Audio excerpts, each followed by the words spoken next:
पुणे महानगरपालिका निवडणुकीच्या पार्श्वभूमीवर कात्रज येथील सर्व्हिलन्स स्क्वॉड टीमने नाकाबंदी दरम्यान मोठी कारवाई केली आहे. कात्रज जंक्शन येथील एसएसटी नाकाबंदी पॉइंटवर तपासणी दरम्यान टोयोटा हायड्रा राईड 4 चाकी वाहनातून तब्बल 37 लाख रुपयांची रोख रक्कम जप्त करण्यात आली असून संबंधित वाहनांनाही ताब्यात घेण्यात आलं आहे.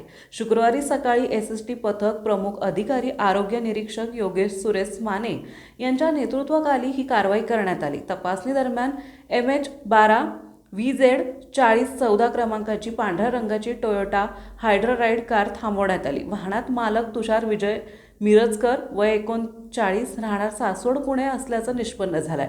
त्यांच्यासोबत वाहनात अनिल शंकर कामठे आणि गणेश बाळासाहेब जगताप हे दोघे उपस्थित होते.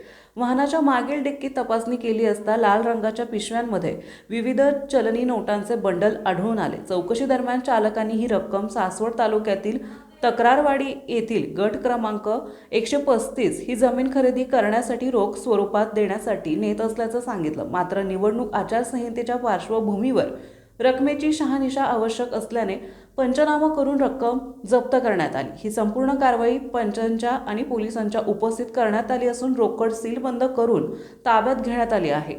संबंधित टोयोटा हायड्रा राईड वाहनही महापालिकेच्या सुरक्षित ठिकाणी ठेवण्यात आले आहे.